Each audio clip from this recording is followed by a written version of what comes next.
glória do Senhor Jesus Cristo, nós vamos abrir a palavra de Deus no texto de Isaías, no capítulo 43.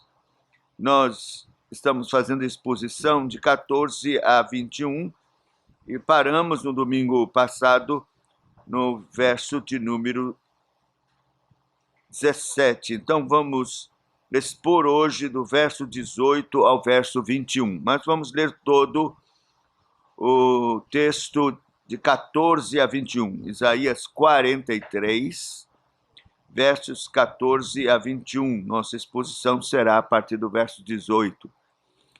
Ouçamos com atenção, interesse, temor e tremor a leitura do texto sagrado. Assim diz o Senhor que vos redime, o Santo de Israel. Por amor de vós, enviarei inimigos contra a Babilônia, e a todos os de lá farei embarcar como fugitivos, isto é, os caldeus, nos navios com os quais se vangloriavam. Eu sou o Senhor, o vosso Santo, o Criador de Israel, o vosso Rei. Assim diz o Senhor, que outrora preparou um caminho no mar, nas águas impetuosas, uma vereda. O que fez sair o carro e o cavalo, o exército e a força, jazem juntamente lá e jamais se levantarão. Estão extintos, apagados como uma torcida. Não vos lembreis das coisas passadas, nem considereis as antigas. Eis que faço coisa nova, que está saindo à luz, porventura não percebeis? Eis que porei um caminho no deserto, rios no ermo. Os animais do campo me glorificarão, os chacais e os filhotes de avestruzes, porque porei águas no deserto e rios no ermo, para dar de beber a meu povo, ao meu escolhido, ao povo que formei para mim, para celebrar o meu louvor. Deus aplique sua palavra viva ao nosso coração e nos ilumine para compreendermos tudo o que o Senhor quis nos ensinar nesse trecho. Vamos curvar a nossa fronte e vamos orar. Ó Senhor, tem piedade de nós. Já oramos aqui pedindo perdão pelos nossos pecados e agora insistimos novamente, tem compaixão de nós. Precisamos da Tua palavra. Precisamos da Tua palavra ministrada pelo Teu Espírito Santo ao nosso coração, com poder. Porque, Senhor, não há nenhuma outra esperança, senão a Tua palavra, no poder do Teu Espírito Santo, sendo ministrada ao nosso coração. É só assim que seremos vivificados, curados, salvos, libertos. Tem misericórdia de nós. Tem misericórdia de nós. E para a Tua glória, Senhor, para a glória do Teu Filho bendito, o Senhor Jesus Cristo, abençoa este momento agora de pregação da Tua palavra. Toma o Teu servo que fala contigo. Não temos nada, nada de nós mesmos. Esperamos apenas em Ti, Senhor. Vigie os nossos lábios, para que não venhamos a falar absolutamente nada que não esteja de acordo com a Tua palavra. Dá-nos a graça de sermos fiéis na exposição da Tua santa e bendita palavra.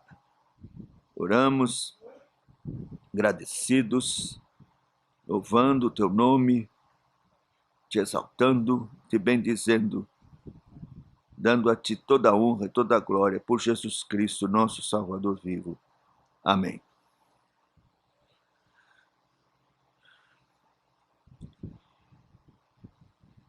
Veja, há um povo acuado, desanimado, triste, amedrontado com as ameaças da Babilônia, da escravidão.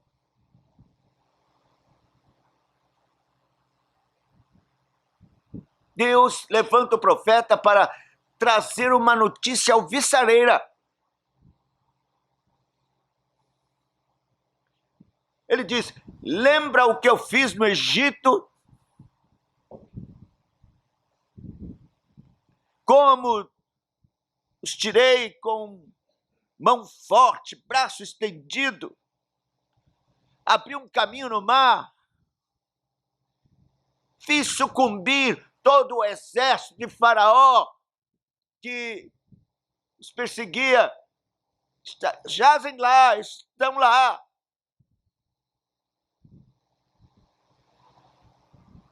Mas eu tenho uma obra a fazer infinitamente mais gloriosa.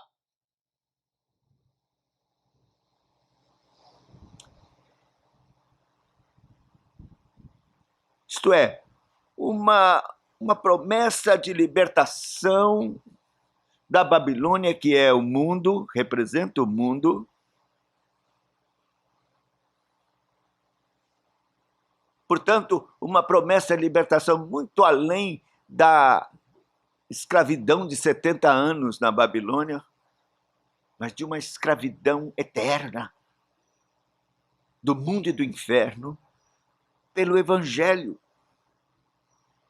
Isto é infinitamente superior à libertação do Egito.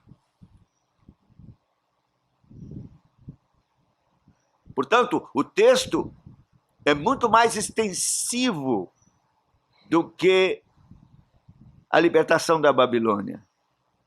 A promessa vai até Cristo. Por isso, é de fato uma mensagem de ânimo, de fé, de esperança para aquele povo amedrontado, aflito.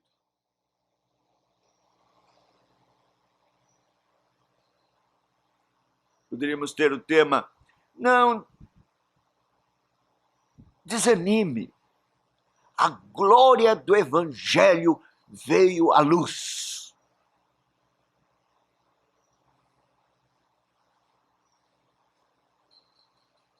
Então a mensagem serve para nós, que estamos no meio de um deserto, cheio de aflições, cercados pela Babilônia, ameaçados. Não desanime, a glória do Evangelho veio à luz. O texto diz assim, verso 18: não vos lembreis das coisas passadas, nem considereis as antigas. Eis que faço coisa nova que está saindo à luz.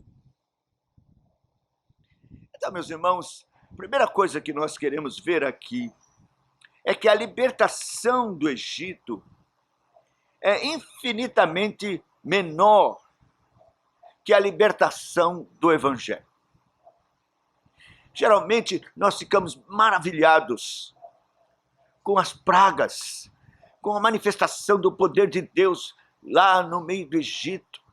Ficamos extasiados com aquelas coisas extraordinárias, miraculosas, os santos juízos de Deus e de como ele preservou o povo lá em Gósen.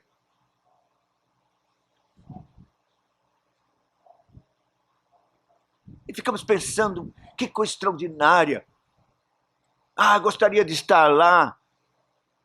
E há uma tendência de nós exaltarmos a glória daquilo que Deus fez e não atentarmos para a glória da libertação do Evangelho.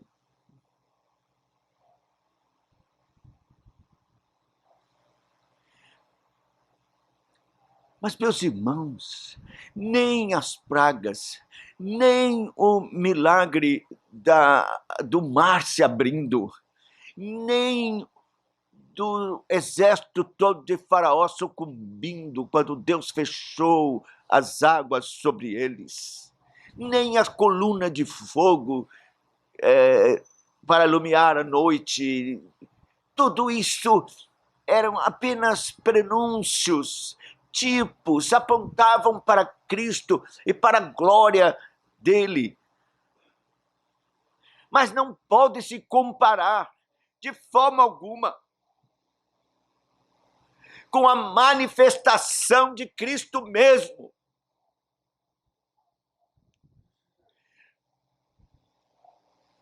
No livro de Jeremias, no capítulo 23 de Jeremias, o Senhor faz referência à manifestação do Messias e compara com o que foi feito no Egito. Jeremias capítulo 23, versos 5 a 8. Eis que vem dias, diz o Senhor, em que levantarei a Davi um renovo justo, e rei que reinará e agirá sabiamente e executará juízo e justiça na terra. Nos seus dias Judá será salvo, Israel habitará seguro. Será este o seu nome, com que será chamado Senhor, justiça nossa. Portanto, eis que vem dias do Senhor, em que nunca mais dirão, tão certo como vive o Senhor, que fez subir os filhos de Israel da terra do Egito. Mas, tão certo como vive o Senhor, que fez subir, que trouxe a descendência da casa de Israel, da terra do norte, de todas as terras para onde os tinham arrolado, e habitarão na sua terra. O profeta já está anunciando a vinda do renovo, do Messias, daquele que será chamado justiça nossa.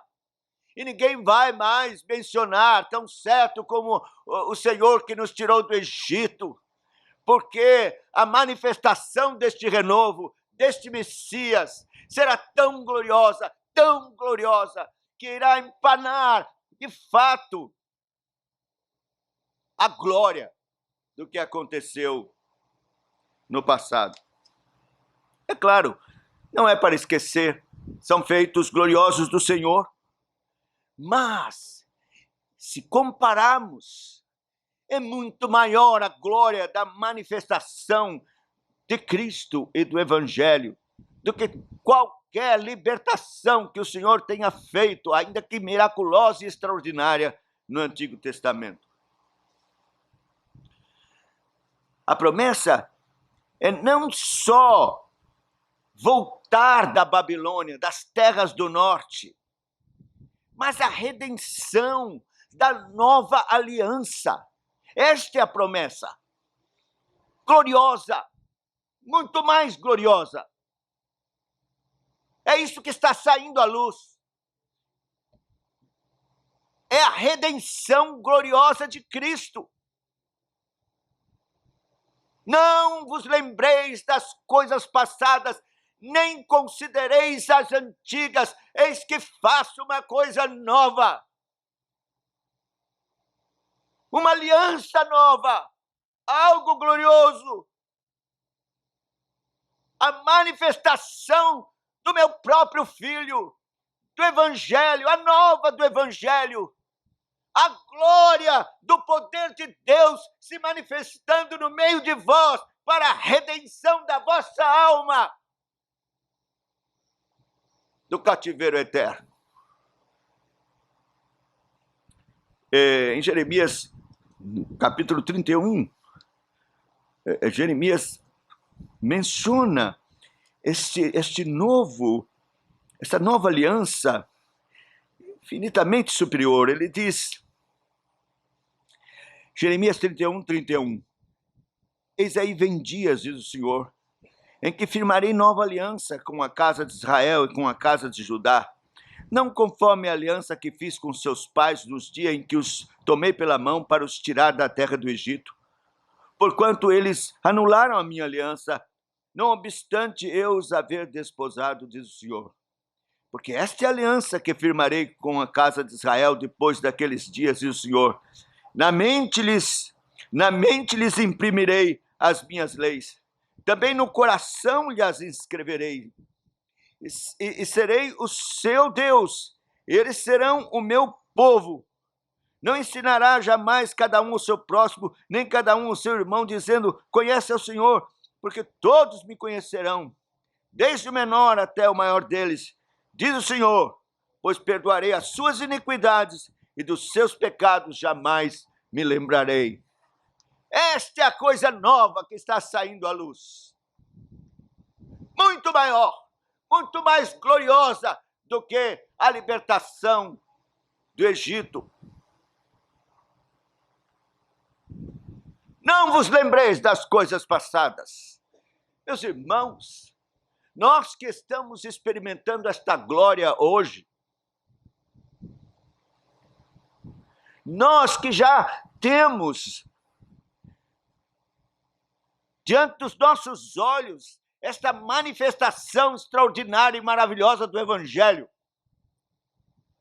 que pelas Escrituras temos a revelação clara, perfeita, deste feito extraordinário, supino do Senhor, em favor do seu povo, a sua gloriosa redenção, a manifestação de Cristo, que se manifestou em carne, o renovo, o Logos eterno, o Senhor da glória, segunda pessoa da Trindade, Deus, autor da vida, que criou o universo e todas as coisas pela sua palavra, se fez carne, habitou entre nós, andou aqui, manifestou a sua glória como verdadeiro homem, verdadeiro Deus, sem pecado, manifestou ao mundo sua glória, seu poder, e veio para realizar a redenção que não pode se comparar nenhum feito no Velho Testamento com o fato do Filho do Deus bendito, o Senhor da glória, dependurado numa cruz, humilhado, carregando sobre si os pecados do seu povo, sendo obediente até a morte, morte de cruz. Não há como comparar qualquer feito. Eu ouso dizer que na vida de Deus, que é eterna, cheia de portentosos feitos desde a eternidade, nada aconteceu maior, nada mais glorioso do que seu filho dependurado naquela cruz por causa dos nossos pecados. E digo, nada mais poderoso. A Bíblia diz que houve o tremor de terra e que houve trevas sobre toda a terra. A terra tremeu. Trovões, relâmpagos, túmulos foram abertos. E eu digo a você, nada aconteceu mais poderoso do que a obra de Cristo na cruz do Calvário para a nossa libertação. Nem o mar se abrindo, nem codornizes caindo, nem água saindo da rocha para descedentar o povo. Nada. Nem a criação do mundo, do nada e de todo o universo é maior do que a obra de Cristo na cruz do Calvário pelos nossos pecados. Não vos lembreis das coisas passadas. Eis que faço uma coisa nova. Está saindo à luz. A luz. Está saindo à luz porque, em segundo lugar, está vindo o sol da justiça.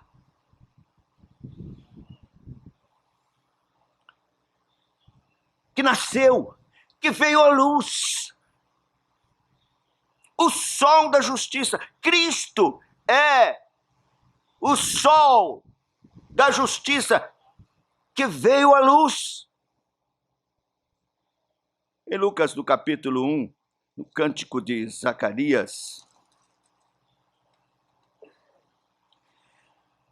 pelo Espírito Santo, Zacarias, no capítulo 1, versículo 78 e 79, diz assim: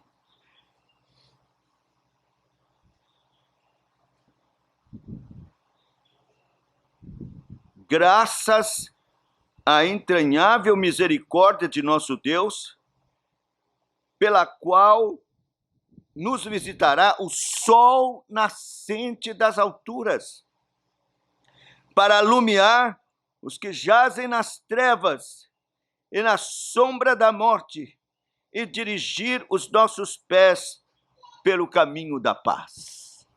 Veja, ele está falando de Cristo. Graças à entranhável misericórdia do nosso Deus, pela qual nos visitará o sol nascente das alturas. É isto que está saindo à luz. O sol nascente das alturas. Cristo. Cristo para alumiar os que jazem na sombra da morte. No capítulo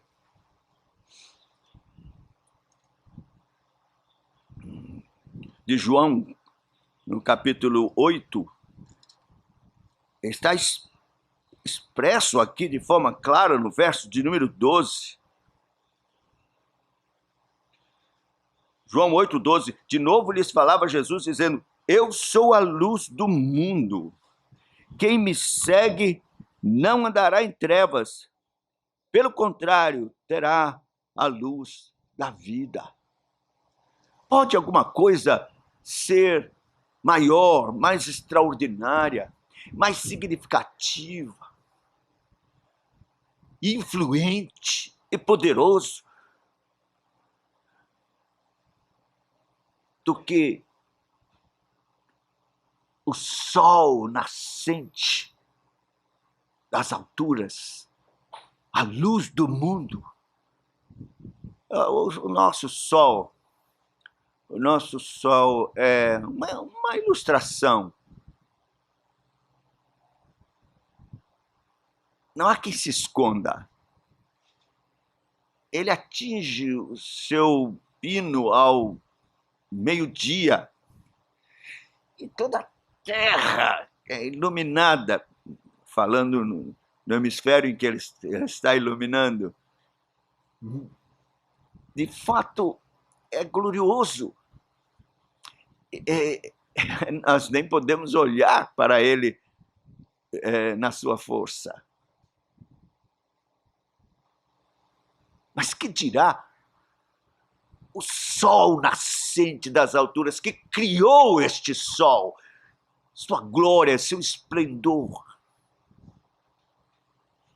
A Bíblia diz que todos que tiveram experiência, o mais perto que puderam chegar da glória do Senhor Jesus Cristo, caíram como mortos. O apóstolo Paulo, diante do fulgor da sua manifestação no caminho de Damasco, ficou cego, seus olhos foram cozidos.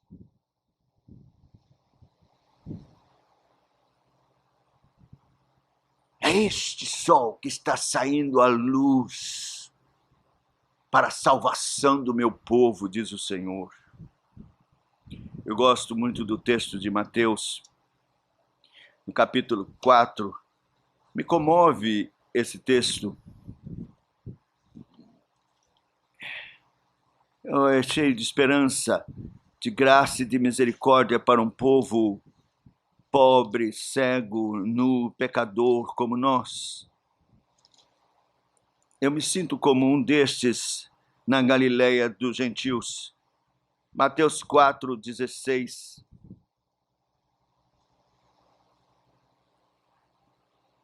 Vou ler o verso 15.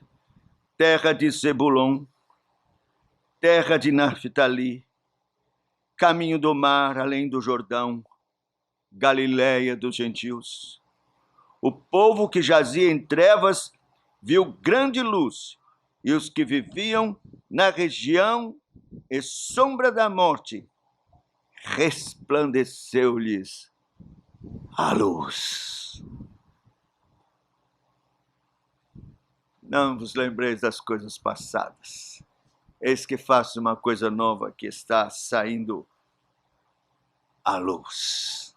Cristo, o sol da justiça. Meus irmãos, não há como encontrar libertação se não for em Cristo Jesus.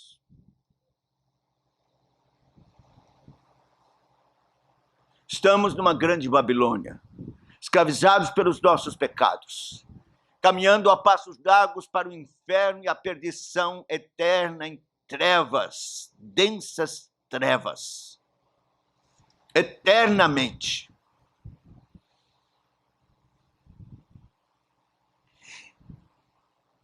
A não ser que pela graça e misericórdia de Deus, soberano, a quem pertence a salvação, a não ser que Ele queira, e pelo poder do seu Espírito Santo, através da vocação eficaz, Ele opere no seu coração, abra os seus olhos, os olhos do entendimento da sua alma, e revele a glória do sol da justiça de Cristo, a fim de que seu coração seja iluminado, a não ser que você veja com os olhos da sua alma a glória do unigênito de Deus.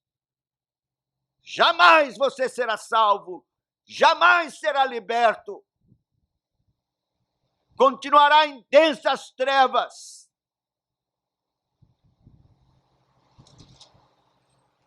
Enquanto não houver esta iluminação do sol da justiça, o mundo vai brilhar mais do que ele. Os ídolos vão brilhar mais do que ele. A sua própria vida vai ser mais preciosa aos seus próprios olhos. E você continuará marchando cego, iludido, encegueirado, atrás destas coisas, cujo brilho é passageiro, fugaz.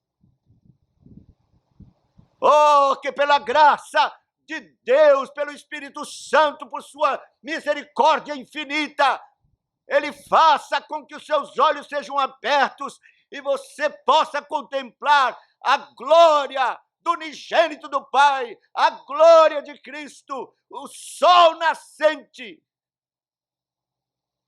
o Salvador do mundo.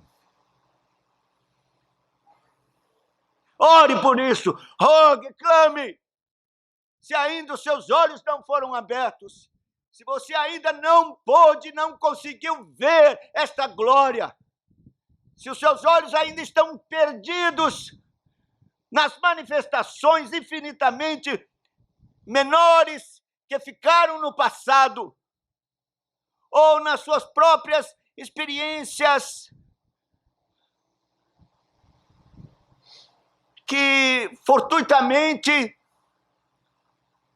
pela graça comum de Deus, você tenha contemplado na sua experiência, ou até mesmo ilusões malignas, satânicas, que tenha trazido experiências emocionais a você, mas que lhe desviaram de Cristo. Oh, que Deus, por sua bondade, por sua graça, empane toda a glória efêmera deste mundo e faça com que você veja a glória que saiu à luz de Cristo, sol nascente da justiça, o único que pode salvar.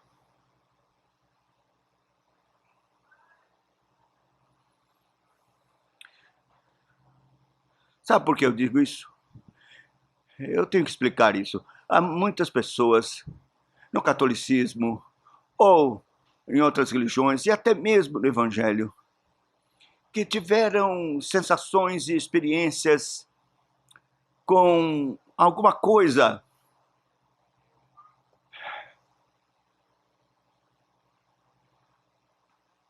uma graça, como chamam, seja o que for, e que atribuíram Os católicos geralmente aos ídolos. Mas há crentes que apreciam e dão mais valor a experiências emocionais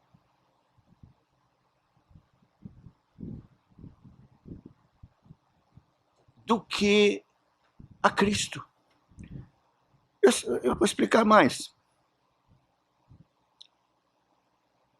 A palavra de Deus nos ensina que todos os milagres e ministérios de milagre e dons de revelação foram dados à igreja para autentificar a palavra dos apóstolos, a palavra de Deus.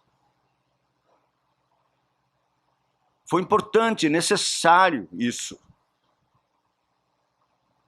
porque ela é a palavra de Cristo. Mas então, a palavra se completou, a palavra de Cristo saiu à luz, foi colocada e entregue aos santos de uma vez por todas.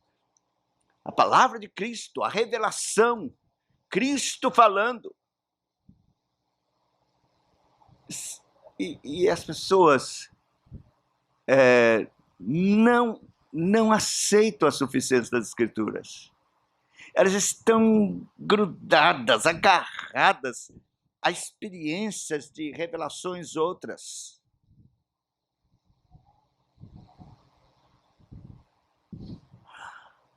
A glória das Escrituras, que é chamada de lâmpada para os meus pés e luz para o meu caminho, porque é a palavra da luz, é a palavra de Cristo, é deixada em segundo plano. E as pessoas estão correndo atrás dessas experiências que eventualmente tiveram, emocionalmente. Então, continuam presas àquilo que é infinitamente menor. E desprezam a glória de Cristo. A sua palavra, Ele falando e ensinando. Terceiro e último lugar, nós temos aqui uma promessa maravilhosa com relação ao que o Senhor promete fazer com o seu povo no caminho de volta da Babilônia. Veja, ele diz assim, verso 19, eis que faço coisa nova, saindo à luz, porventura não o percebeis? Eis que porei um caminho no deserto e rios no ermo. Os animais do campo me glorificarão, os chacais e os filhotes de avestruzes, porque porei águas no deserto, rios no ermo, para dar de beber ao meu povo, ao meu escolhido, ao povo que formei, para celebrar o meu louvor. Bem, o propósito original do autor, inspirado pelo Espírito Santo, era confortar o seu povo e garantir o retorno deles em proteção. Porque há um deserto muito grande entre Judeia e Babilônia. Talvez eles pensassem, como vamos voltar? Como vamos atravessar esse grande deserto sem água, sem nada? E o Senhor está dizendo, eu vou botar rios no ermo, fontes, águas no deserto, rios no ermo, para dar de beber ao meu povo.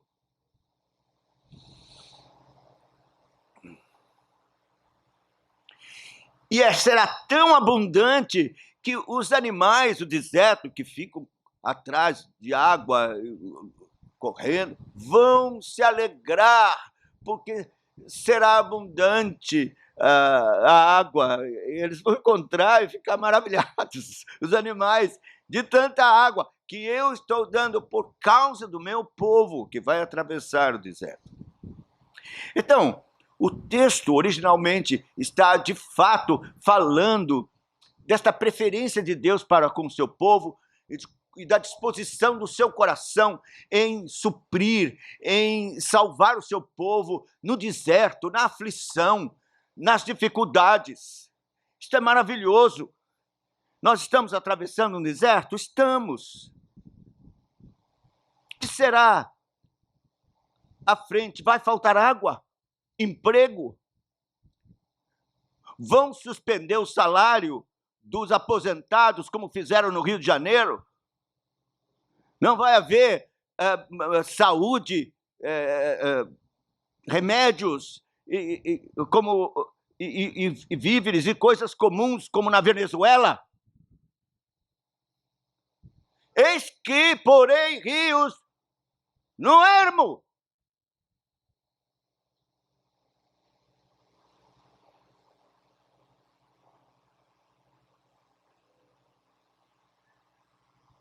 Não percebeis, porém, um caminho no deserto, rios no ermo. Eu vou cuidar do meu povo. Eles são meus, minha propriedade. Meus olhos estão sobre eles. Os justos da terra são o meu prazer. São os meus queridos. Povo de propriedade exclusiva do Senhor. Menina dos meus olhos. Vou cuidar. É consolador isso. E de fato, é isso mesmo. Porque seja qual for a aflição que venhamos a passar, ou privações, o Senhor estará conosco e nos abençoará.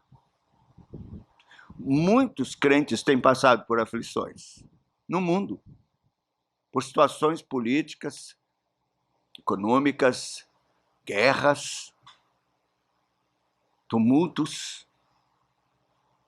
E o Senhor tem cuidado do seu povo. Não quer dizer que não venham passar aflições. Passam aflições. Mas o Senhor cuidará. Fonte não vai faltar de água. E é interessante que a bênção de Deus virá sobre o seu povo de tal maneira que os animais vão se alegrar. Eu penso que isso também significa assim, todo bem que as pessoas do mundo usufruem. Eles não sabem, mas é porque Deus quis beneficiar a sua igreja. Deus quis beneficiar a sua igreja. Agora, quando Deus quer provar a sua igreja, principalmente por causa dos seus pecados, ele sofre também. Tudo que Deus faz no mundo, faz a partir do seu propósito para com a sua igreja.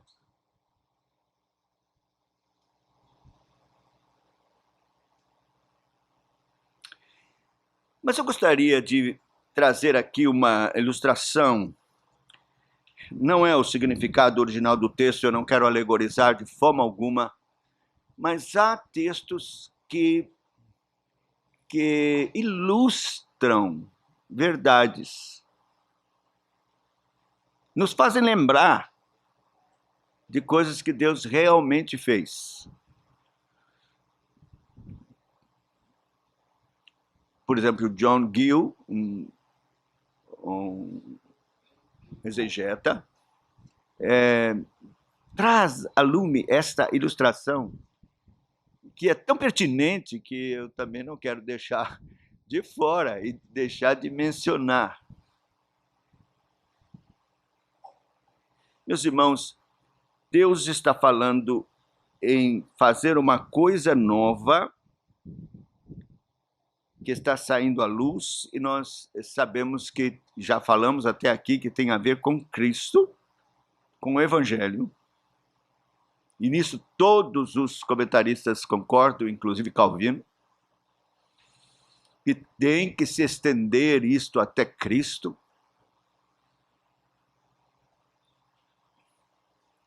Mas nós não podemos deixar de mencionar que nisto que Deus quer fazer, esta coisa nova, tem a ver com os gentios.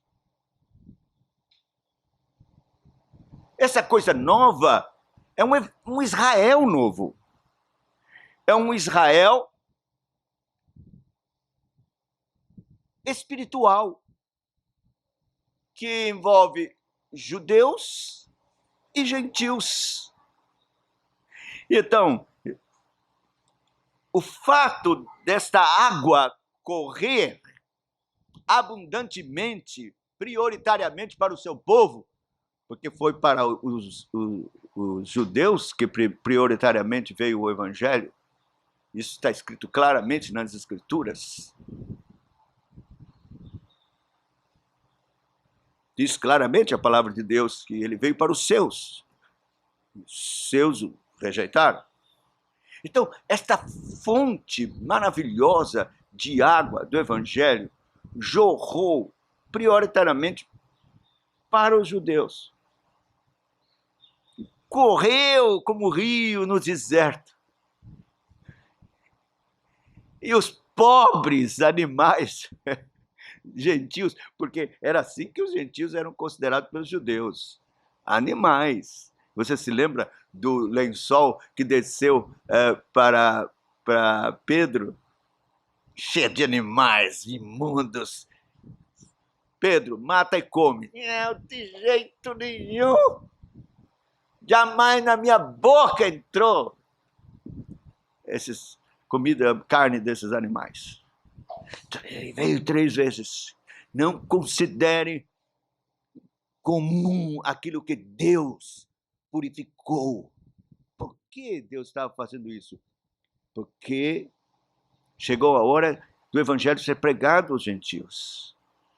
Cornélio já havia mandado emissários para levar Pedro a fim de pregar para eles. E Pedro não iria nunca, a não ser que o Senhor mostrasse que esses imundos animais Deus purificou e que o evangelho é para eles.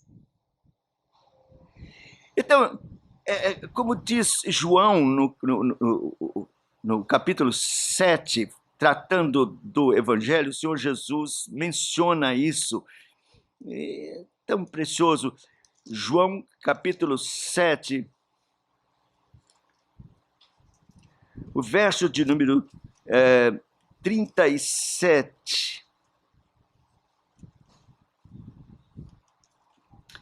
O Senhor Jesus disse assim: no último dia, o grande dia da festa, levantou-se Jesus e exclamou: se alguém tem sede, venha a mim e beba. Quem crer em mim, como diz a Escritura, do seu interior fluirão rios de água viva. Isto ele disse com respeito ao Espírito que haviam de receber os que nele crescem, pois o Espírito até aquele momento não fora dado, porque Jesus não havia sido ainda glorificado. Rios de água viva, num deserto. E os pobres animais, rejeitados, gentios, se alegraram. Meus irmãos, corrobora com isso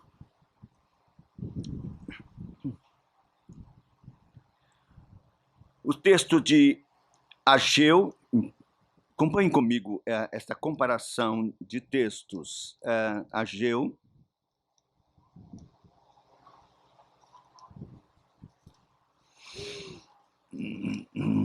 capítulo 2, versículos 6 a 9. Pois assim diz o Senhor dos Exércitos: ainda uma vez, dentro em pouco, farei abalar o céu, a terra, o mar e a terra seca. Farei abalar todas as nações, e as coisas preciosas de todas as nações virão, e encherei de glória esta casa, diz o Senhor dos Exércitos. Minha é a prata, meu ouro, diz o Senhor dos Exércitos. A glória desta última casa será maior do que a da primeira, diz o Senhor dos Exércitos, e nesse lugar darei paz, diz o Senhor dos Exércitos. Deixa eu explicar aqui o texto. O que aconteceu? Eles voltaram da Babilônia. E aí reconstruíram o muro e reconstruíram o templo. Mas o templo que reconstruíram era bem menor do que o primeiro templo de Salomão. E os velhinhos que ainda estavam vivos, estavam ali, que viram o primeiro templo, começaram a chorar. Eles começaram a chorar. Chorando, dizendo: por que vocês estão chorando? A glória do primeiro era muito maior. Esse é tão pequeno, chorando. E Ageu vem, Deus fala através de Ageu, diz: não, não. A glória deste segundo templo é maior do que o do primeiro. A glória deste templo que vocês estão desprezando, achando pequenininho, é maior do que a glória do templo de Salomão, é maior. E disse: trarei, todas as nações virão e encherei de glória esta casa. O que ele está dizendo? Ele está dizendo duas coisas. Primeiro, que a glória do segundo templo é maior porque está mais próxima de Cristo. Porque o templo tem a ver com Cristo. O templo é tipo de Cristo. Então, a glória desse segundo templo é maior porque está mais próxima da revelação do que ele significa. Cristo! Cristo e o seu corpo. E ele diz uma coisa que certamente muitos não entendem. A segunda coisa, a glória é maior porque eu vou trazer as nações para dentro desse corpo. Os gentios. Os gentios. Por isso, esse templo tem mais glória do que o de Salomão. O de Salomão era só de judeus. Este eu vou começar a encher de gentios. Bom, os judeus não compreenderam isso de jeito nenhum. Até o tempo dos apóstolos, quando Deus abriu a mente de Tiago e mostrou o significado disso. Atos capítulo 15. Não perca. Veja.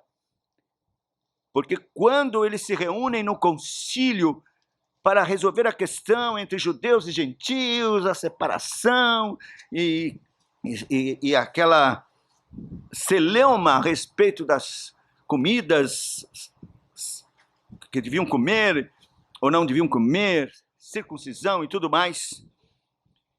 Pedro e Paulo, André, trouxeram um testemunho maravilhoso do que Deus estava fazendo entre os gentios. E então veja aqui, Atos 15, de 12 a 8. Preste atenção. E toda a multidão silenciou, passando a ouvir Barnabé e a Paulo, que contavam quantos sinais e prodígios Deus fizera por meio deles entre os gentios. Depois que eles terminaram, falou Tiago, dizendo: irmãos, atentai nas minhas palavras. Expôs Simão como Deus primeiramente visitou os gentios, a fim de constituir dentre eles um povo para o seu nome. Conferem com isto as palavras dos profetas, como está escrito: cumpridas estas coisas, voltarei e reedificarei o tabernáculo caído de Davi, e levantando-o de suas ruínas, restaurá-lo-ei, para que os demais homens busquem o Senhor, e também todos os gentios sobre os quais tem sido invocado o meu nome. Diz o Senhor, que faz estas coisas conhecidas desde o século. Aí ele aplica: pelo que julgo eu, não devemos perturbar aqueles dentre os gentios, aqueles que dentre os gentios se convertem a Deus. Meus irmãos, então, estava no plano do Senhor que os gentios abomináveis excluídos pelos judeus como animais imundos, se deleitassem, se alegrassem com as águas que jorram como os rios de água viva que fluem do interior por meio de Cristo Jesus. Assim, meus irmãos, nós podemos entender que esta coisa nova tem a ver com o novo Israel, que abarca os gentios, judeus e gentios. Esta é a coisa nova, que é Cristo, seu corpo.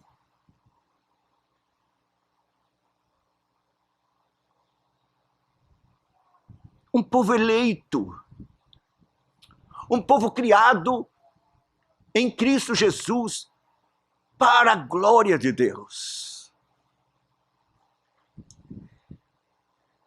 Por isso nós não podemos aceitar essa proposta dispensacionalista de separação entre gentios e judeus, igreja e Israel. Não existe isso. Existe o Israel espiritual de Deus, porque foi quebrada a parede de separação. A lei dos mandamentos caiu em termos de ordenanças da lei cerimonial, caíram esses mandamentos da lei cerimonial. Agora, Deus fez um povo só. Judeus e gentios, o Israel de Deus, para a sua glória, para o seu louvor. E eu quero apresentar 2 textos, encerrando, que vão firmar bem essa ideia. Na primeira carta do apóstolo Pedro, veja, o apóstolo Pedro, ele é judeu, mas ele compreendeu perfeitamente o propósito de Deus agora no novo Israel. 1 Pedro, capítulo 2, versículo... Eu vou começar do verso 6. 1 Pedro 2, verso 6. Por isso está na Escritura: eis que ponho em Sião uma pedra angular, eleita e preciosa, e quem nela crer não será de modo algum envergonhado. Para vós outros, portanto, os que credes, é a preciosidade. Mas para os descrentes, a pedra que os construtores rejeitaram, esta veio a ser a principal pedra angular. Pedra de tropeço, rocha de ofensa. São estes os que tropeçam na palavra, sendo desobedientes para os quais foram postos. Mas vós, porém, sois raça eleita, sacerdócio real, nação santa, povo de propriedade exclusiva de Deus, a fim de proclamardes as virtudes daquele que vos chamou das trevas para a sua maravilhosa luz. Vós, sim, para ninguém pensar que ele está falando só para judeus, vós, sim, antes não erais povo, mas agora sois povo de Deus, que não tinhas alcançado misericórdia, mas agora alcançastes misericórdia. Gentios, formamos com judeus um povo, uma raça eleita, sacerdócio real, nação santa, povo de propriedade exclusiva de Deus. Agora preste atenção, tem um propósito, tem um fim, que é proclamar as virtudes daquele que nos chamou das trevas para a sua maravilhosa luz. Há um propósito, sua glória, proclamar o evangelho, glorificar a Deus, louvar seu santo nome. Este é o propósito santo desta nação santa, deste novo Israel. Que glória Deus concedeu a nós, gentios, animais imundos, É isso que realmente somos. Mas o Senhor nos deu esta graça e condição de nos alegrarmos nos rios de água viva e de nos tornarmos povo seu, povo eleito, para a glória e louvor de Deus. O último texto está em Tito, capítulo 2, versículo 14. Diz assim, vou ler o 13. Aguardando a bendita esperança e a manifestação da glória de nosso grande Deus e Salvador, Cristo Jesus, o qual a si mesmo se deu por nós, a fim de remir-nos de toda iniquidade e purificar para si mesmo um povo exclusivamente seu, zeloso de boas obras. Um povo exclusivamente seu, zeloso de boas obras. Meus irmãos, eu espero que o Espírito Santo, pela Sagrada Escritura, tenha falado ao seu coração, para que o seu coração sossegue, descanse e se alegre nesse propósito tão extraordinário e maravilhoso de Deus, de conceder ao seu povo eleito uma libertação gloriosa, muito maior do que qualquer coisa que possamos imaginar ou que já tenhamos visto. Nós devemos concentrar a nossa referência, nossos olhos na glória do Evangelho, na manifestação de Cristo, sol nascente da justiça, e na gloriosa, bendita libertação que Ele nos concede pelo Evangelho. Eu não sei como está a sua vida. Cada um deve examinar-se a si mesmo. Eu não estou falando aqui de frequentar meramente a igreja e nem ter simplesmente seu nome arrolado no rol da igreja visível. Eu estou falando de uma experiência gloriosa da graça e do Espírito Santo de Deus operando na vida e no coração de cada um. Eu fico pensando, quero concluir assim, nos israelitas que foram libertos do Egito. Eles tinham na mente, na memória, gravado todos os feitos gloriosos de Deus para tirá-los do Egito. Você se lembra? Não podiam esquecer. As pragas, coisas extraordinárias, como Deus os guardou.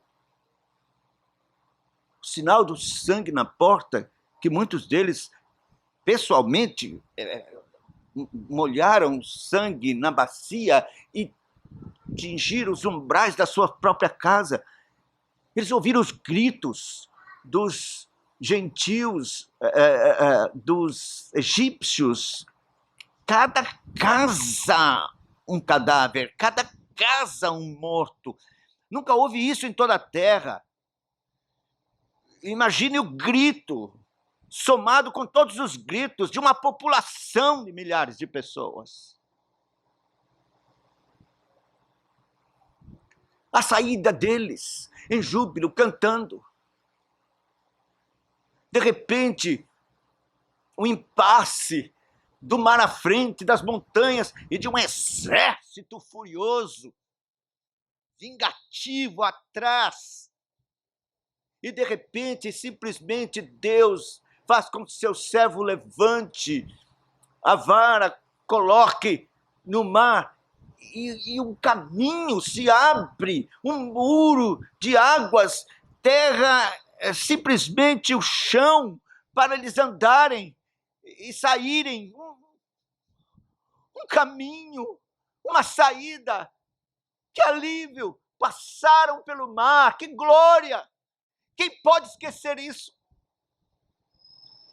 Saíram do outro lado e viraram as costas e viram que o exército havia entrado, estava vindo. De repente, o mar se fechou e matou todos os animais e carros, cavaleiros, inclusive Faraó. Tem muita gente que não crê nisso, mas está na Bíblia que Deus fez Faraó perecer no mar. Isso no livro de Salmos. A Record não sabe disso.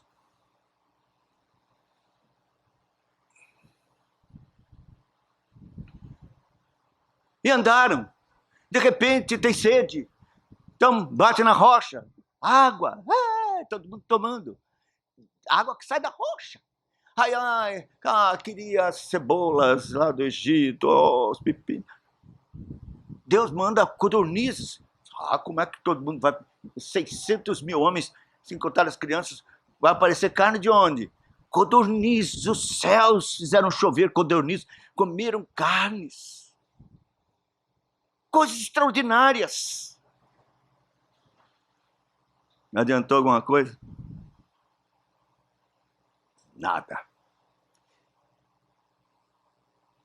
Pecaram vergonhosamente. Isso não lhes comoveu em nada quando estavam em Cades Barnea, já para assumir a terra. Os espias desceram e voltaram, a maioria deles aterrados com o tamanho dos homens. Eles são gigantes. Meu Deus, o que era o tamanho desses homens para o tamanho do mar? O que era o tamanho desses homens para o impedimento de uma rocha dar água? O que era o tamanho desses homens? Que impedimento é esse diante da abundância da carne, do maná que desceu? Milagres e milagres. Um exército inteiro de Faraó, a maior potência da época, destruído. O que seriam estes gigantes? O que seriam? Mas eles não creram. Isso lhes apagou da mente. Morreram no deserto. Mas deixe-me dizer uma coisa, e quero concluir com isso. Você é muito mais indesculpável. Porque a glória da cruz, a glória da revelação em carne de Deus, o Logos eterno, o Senhor da glória. Sua vida extraordinária e maravilhosa, portentosa, suas palavras santas e de verdade, seus milagres extraordinários, sua entrega voluntária por você na cruz, seu sangue divino derramado em seu favor, sua morte e ressurreição gloriosa. Não há como comparar de todos os feitos extraordinários de Deus na história de Israel e na história do mundo. Como esquecer? Como viver temeroso, amedrontado dos gigantes ridículos deste mundo? Como viver de um modo indiferente, apático, frio, espiritualmente, como você tem vivido? Como tratar a igreja do Senhor, o corpo de Cristo, como você tem tratado? Você é pior que os israelitas que morreram no deserto. É por isso que muitas vezes Deus diz que gerações do passado vão se levantar no último dia e condenar essa geração presente. Porque creram em coisas infinitamente menores. Os ninivitas creram em Cristo, porque Jonas deu testemunho. Eu estou aqui pregando para vocês, porque desobedeci, um peixe me engoliu, e eu fiquei 3 dias e 3 noites no ventre, clamei a Deus, e Ele queria tanto que vocês ouvissem o evangelho, que me vomitou vivo na praia, e eu estou aqui. Arrependam-se, mais 40 dias será subvertido. O Deus que me salvou do ventre da baleia está aqui, como o Messias que um dia virá e será também guardado no ventre da terra 3 dias e ressuscitará para a salvação do seu povo. E os ninivitas creram e se arrependeram. E Jesus disse: eles vão se levantar naquele último dia, dizendo: nós cremos em Cristo sem vê-lo, através do testemunho desse homem chamado Jonas. Mas vocês viram Cristo muito maior do que Jonas e não creram. Rainha de Sabá, mesma coisa. Ela ouviu da glória, ela veio. E chegou lá, ficou maravilhada, extasiada com toda a glória de Salomão e sua sabedoria. Todas as perguntas que ela trouxe, respondeu tudo. E Salomão era tipo de Cristo. Salomão tinha a sabedoria que Deus havia lhe dado, mas ele fala da sabedoria personificada que é Cristo. De modo que ela creu em Cristo, vendo Salomão e toda a sua glória, tipo de Cristo. Ela vai se levantar no último dia e vai dizer: eu criei, vendo um tipo cuja glória era ouro, material e sabedoria e coisas.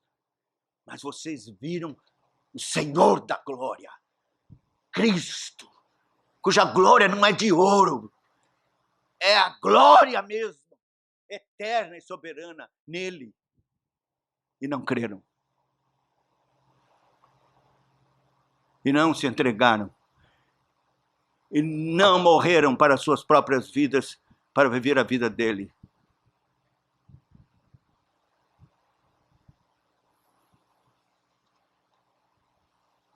Não vos lembreis das coisas passadas, nem considereis as antigas. Eis que faço uma coisa nova, que está saindo à luz. Que Deus tenha misericórdia de nós, nos abençoe.